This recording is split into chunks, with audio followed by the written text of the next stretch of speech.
Ynet TV நேயர்களுக்கு வணக்கம். என்னோட பேர் காளிதாஸ். நான் இந்த நெஞ்சு பொறுக்கலை மூவியில் வந்து செகண்ட் லீடாக பண்ணியிருக்கேன்.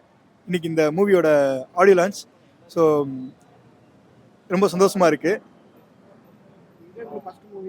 ஆமாம் சார், இதான் என்னோட ஃபர்ஸ்ட் மூவி. ஆக்சுவலி இந்த படத்தில் வந்து நான் அது போக வந்து டைரக்ஷன் டீம்ல நான் ஒர்க் பண்ணியிருக்கேன். ஸ்கிரிப்ட் ரைட்டிங்லேருந்து ஃபுல்லாகவே உட்காந்துருக்கேன். இந்த படம் வந்து ஒரு புனலூர்ன்ற ஒரு ஏரியாவில் ஃபாரஸ்ட்டில் தான் எடுத்தது. ரொம்ப அட்வென்ச்சராக இருந்தது. நல்லா செம்ம ஏரியா அது. என்ன சொல்கிறது, அந்த 20 நாள் ஷூட்டிங் எப்படி போச்சுன்னே தெரியல. ஆனால் நிறைய கஷ்டங்கள் இருந்தது. பெரிய பெரிய வண்டுகள், ஆக்சுவலி அவதார் படத்தில் வர மாதிரி பெரிய பெரிய வண்டுகள்லாம் வேறு இருந்தது. பார்க்க பயமாக இருந்தது. ஆனால் பட் இருந்தாலும் அதோட சேர்ந்து நாங்கள் அந்த இயற்கையை வந்து ரொம்ப என்ஜாய் பண்ணோம். இந்த படத்தில் வந்து எனக்கு வாய்ப்பு கொடுத்த இயக்குநர்கள் கவி தினேஷ் மற்றும் ப்ளஸ் அவர்களுக்கும் ப்ரொடியூசர் சார் அவங்களுக்கும் ரொம்ப ரொம்ப நன்றி. கிறிஸ்துவசனை வந்து ரொம்ப ஆக்சுவல் ப்ரொடியூசர் எல்லாமே எங்கள் எல்லாருக்குமே வந்து ரொம்ப அண்ணன் மாதிரி தான் பழகினார். இன்ன வரைக்கும் அப்படி தான்.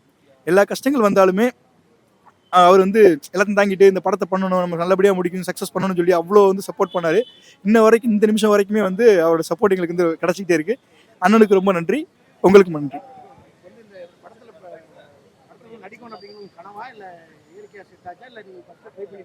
இல்லை, ஆக்சுவலி நான் வந்து 2000 சினிமா ஃபீல்டுக்கு தேடி வந்திருந்தேன். அப்போலாம் எனக்கு பெருசாக வாய்ப்பு கிடைக்கல. அதுக்கப்புறம் வந்து 2013 ஒரு படம் ஒர்க் பண்ணேன். அந்த படமும் இப்போ ரீசெண்டாக தான் ரிலீஸ் ஆச்சு. அதுக்கப்புறம் வந்து இனி ஒரு காதல் செய்யணும்னு ஒரு படம் லாஸ்ட் அப்போ இருந்து ஒர்க் பண்ணோம். அப்போ படம் வந்து லாஸ்ட் இயர் தான் ரிலீஸ் ஆச்சு. இனி ஒரு காதல் செய்யணுன்ற படத்தில் வந்து உதவி இயக்குனராக வேலை பார்த்துட்டு இருந்தேன். இப்போ இந்த படத்துக்கு உதவி இயக்குனராக தான் வந்தேன் நான். ஆனால் வந்து ஸ்கிரிப்ட் ரைட்டிங் ஃபுல்லாக உட்காந்து பண்ணுறப்போ நல்லா இருந்தது. ஆக்சுவலி நீங்கள் பண்ணிடுங்க அப்படின்னு சொல்லி டேரக்டர் சொன்னாங்க. அப்போ ப்ரொடியூசர் சார் ஓகே நல்லா தான்டா இருக்க, நீங்கள் பண்ணுற அப்படின்னு சொல்லி சப்போர்ட் பண்ணார். அதனால தான் அந்த படத்தில் வந்து நடிக்க எனக்கு வாய்ப்பு கிடைச்சிது.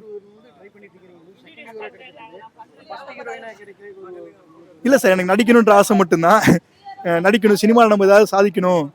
நிறைய பேர் இருக்காங்க, எல்லாரும் மாதிரி இல்லாமல் நம்ம தனித்துவமாக தெரியணும் ரொம்ப ஆசையாக இருந்தது.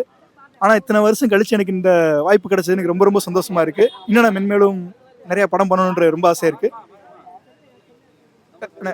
ஓகே, எல்லாருக்கும் நன்றி.